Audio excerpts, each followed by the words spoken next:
Hello everyone, हम quantitative aptitude के question solve कर रहे हैं जिसमें हमारा टॉपिक है साझा यानी कि पार्टनरशिप। कुछ क्वेश्चंस हम सॉल्व कर चुके हैं।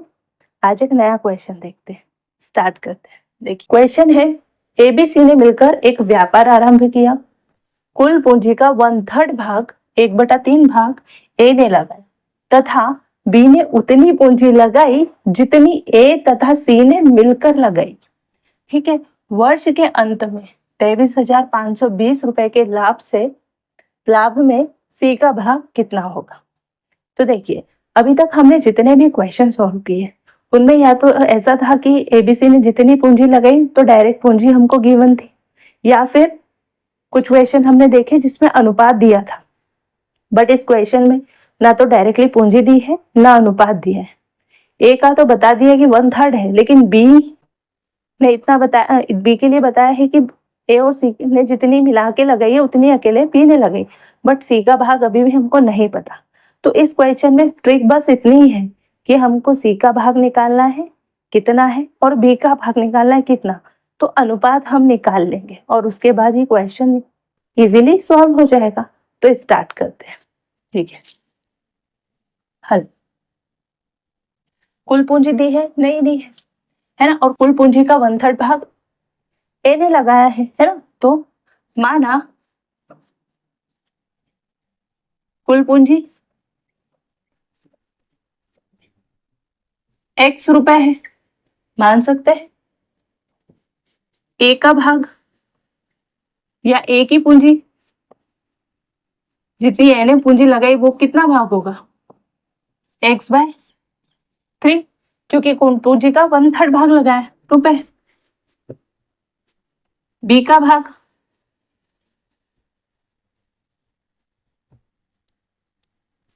ए प्लस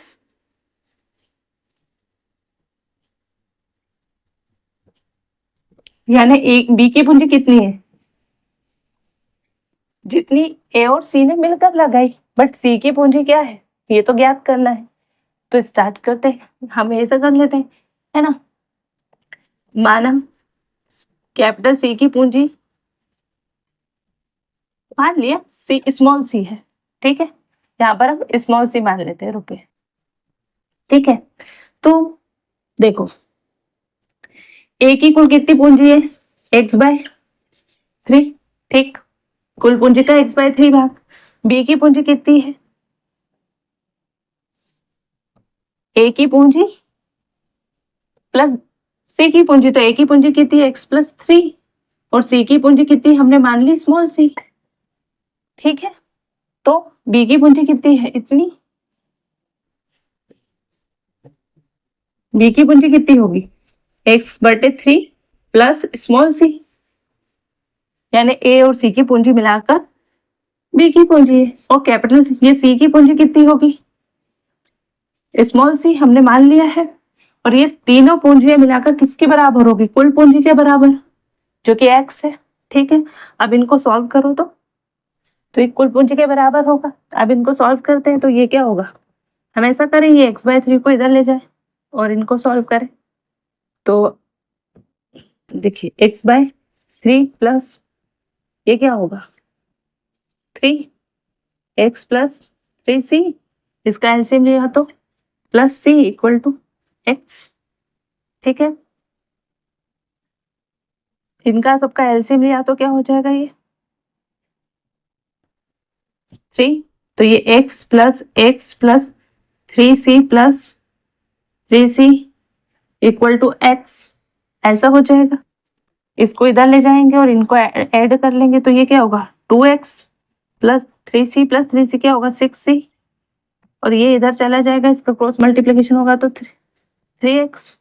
ठीक है, ये 2x इधर जाएगा तो 6c इक्वल टू क्या होगा 3x में से 2x चला जाएगा तो x बचेगा।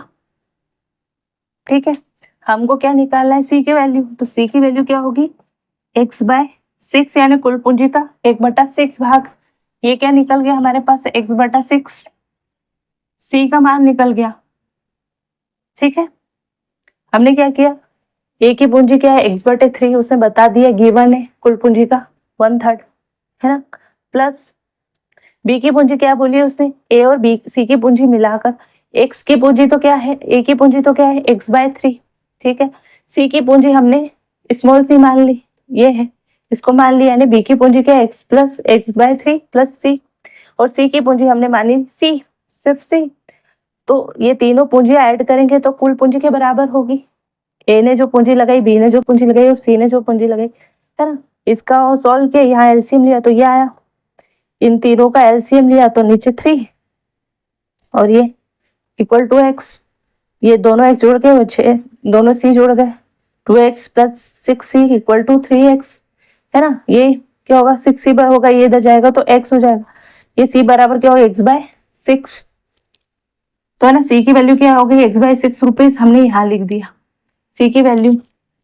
तो b की वैल्यू क्या होगी, x/3 प्लस x/6, c की वैल्यू क्या होगी, x/6, है ना। तो क्या होगा यहाँ एलसीएम 6, ये क्या होगा,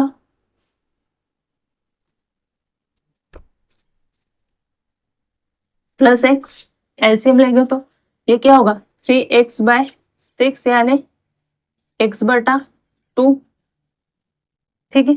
यानी b की पूंजी कितनी होगी, x/2 हो जाएगी, है ना, x/2 ये b की पूंजी हो जाएगी। तो आई होप कि आपको समझ में आ गया होगा सारा कैलकुलेशन। तो यहाँ लिख देते हैं x/2 रुपीज डायरेक्टली, और क्योंकि आप चाहे तो इसका स्क्रीनशॉट ले लीजिए कैसे आया, है ना, क्योंकि मुझे इसको इरेज करना पड़ेगा, ठीक है। मैं इतना सारा इरेज कर रही हूँ।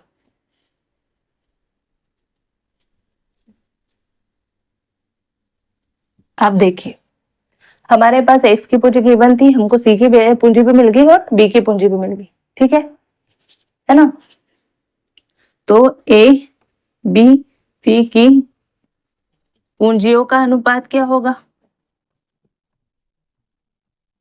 x/3 का अनुपात, b का अनुपात x/2 अनुपात x/6, यही अनुपात होगा।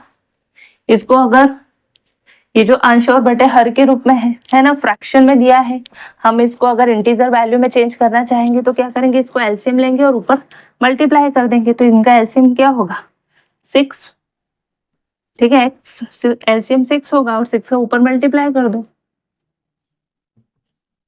है ना।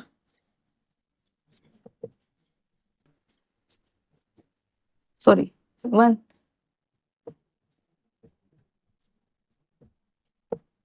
तो हो गया अनुपात 2:3:1, है ना। x से x कट जाएगा, तो हमारे पास ये क्या होगा, तीनों की राशियों का पूंजियों का अनुपात निकल गया, यानी इनका अनुपात क्या, किस अनुपात में लगाई, 2:3:1, इस अनुपात में इन्होंने पूंजी लगाई।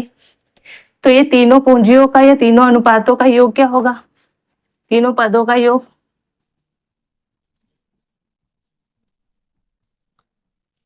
5 और 1 6 होगा, 2 + 3 + 1 = 6 होगा। यानी अगर टोटल पूंजी 6 होती, 6 रुपीज होती, तो 6 रुपीज में से 2 रुपए किसने दिए, ए ने 3 रुपए, बी ने, और 1 रुपए किसने, सी ने। इस तरह से इन्होंने दिया है, ठीक है, पूंजी लगाई है ना। ये आप मान सकते, 6 रुपए में व्यापार शुरू नहीं होता, बट ये अनुपातिक रूप से हम मानते हैं। तो 6 में इसका हिस्सा है 2, ए का हिस्सा है 2, बी का 3 और सी का 1। वैसे भी उसने कहा था ना, बी ने कितना लगाया, जितना ए और बी ने मिला के लगाया, तो 2 + 1 क्या हुआ, 3 हुआ, ठीक है। और आप देखो कुल लाभ कितना मिला है, वर्ष के अंत में कुल लाभ 23,520 रुपए। ये भी हमारे पास कैसा है, दिया हुआ है, ठीक है। तो हमको क्या निकाल, सी का भाग, तो कुल लाभ में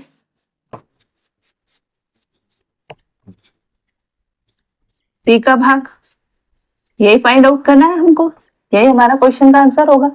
तो देखिए 6 में कितना है 1, तो इतने में कितना होगा, 1 से तो ज्यादा ही होगा, तो ज्यादा के लिए हम करते हैं मल्टीप्लाई।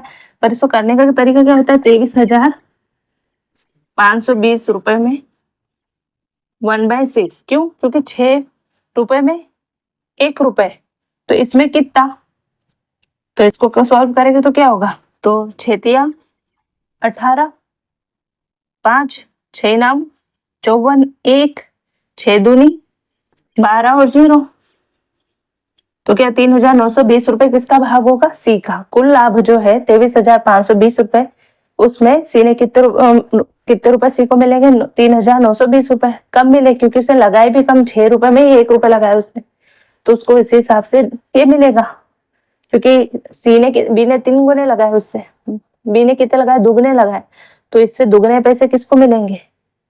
ए को, और इससे 3 गुना पैसे मिलेंगे बी को। ठीक है, तो ये था सी का भाग।